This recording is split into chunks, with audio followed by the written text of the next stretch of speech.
She was just grinning and smiling. She loved me. She went through some heavy pains. And I was just saying, baby, I love you. You're going to do this. She said, yeah. Got to the part where it's time to give birth. Got to the part where the doctor said, I see the head. I said, baby, you can do this. She goes, don't you touch me. Get your hands off me. I said, hang on now. I said, baby, she said, I mean it.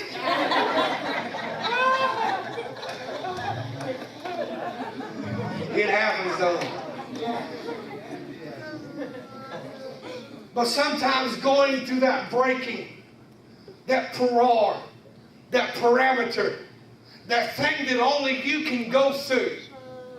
Listen to me, true breakthrough. Your friend cannot get you through this. Your spouse cannot get you through this. If you never heard nothing I preach, you got to hear me. True breakthrough. Your children cannot. Your preacher cannot. Your church cannot. They can be great coaches in the process, but the only one that can get you through this process of your life is you. This breakthrough that God wants to do has got nothing to do with your spouse, but bring them over. But it's got everything to do with you. That to get you to the next phase. Some of you may be thinking, well, I'm toppling over that age. People used to tell me all the time, Brother Lee, I preach revivals. 28 years old, hang from the chandeliers. Now, I mean, preach the house down and run and shout. Now, never lose breath. And they would tell me all the time, you know what? You better be laying some money up for retirement. And I'm thinking, retirement? I'm 28 years old. Jesus going to come back before I retire. I ain't going to lay nothing up for retirement. I ain't got to lay nothing up for retirement. Now I'm 42 years old, and I'm thinking, my God. My kid, one of them's going to college, the other's about to, and I ain't got nothing.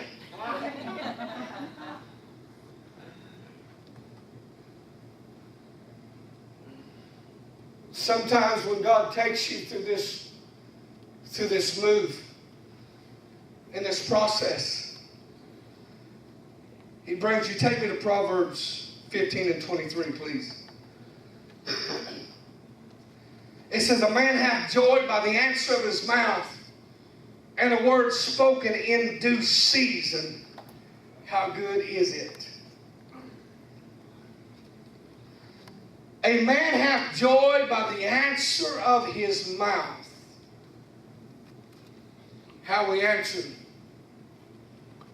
What is it about what God is about to do that a lot of times, now listen, even you seasoned Christians, you listen.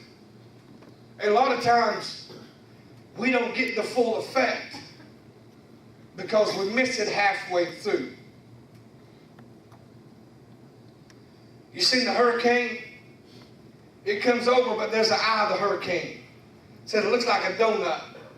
When it gets to a certain spot, it's all clear. The winds die down and the sun shines. The eye of the hurricane could be 60, 75 miles in distance. And the second wind is coming, and it's going to be worse than the first. Sometimes through our breakthroughs, we get halfway through it. And we don't finish the process. So therefore, we don't get the overflow. Breakthrough was never meant and designed for you to get just enough. It was never designed to get what you need.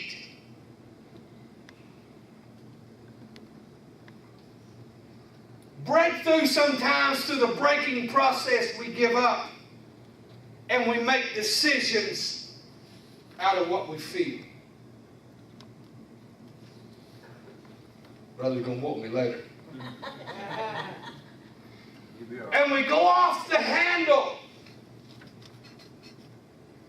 And we think this is the direction we got to go because of the pain that we're facing.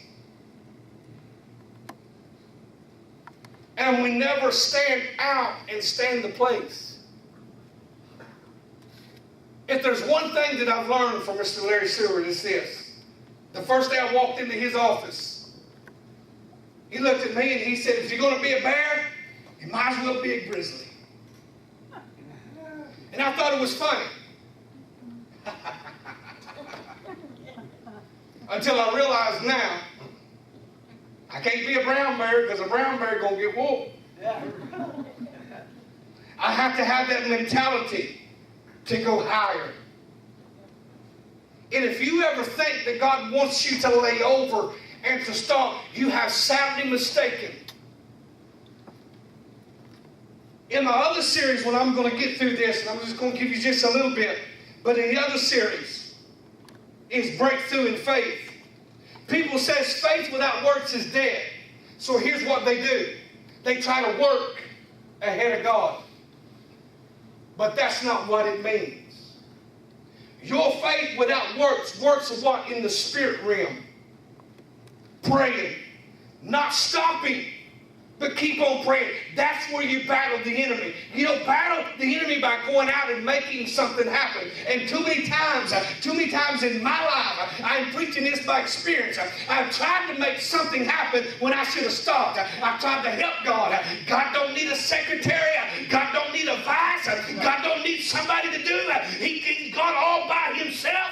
And he wants to be God. He's a jealous God. And he expects us to listen and go through the process.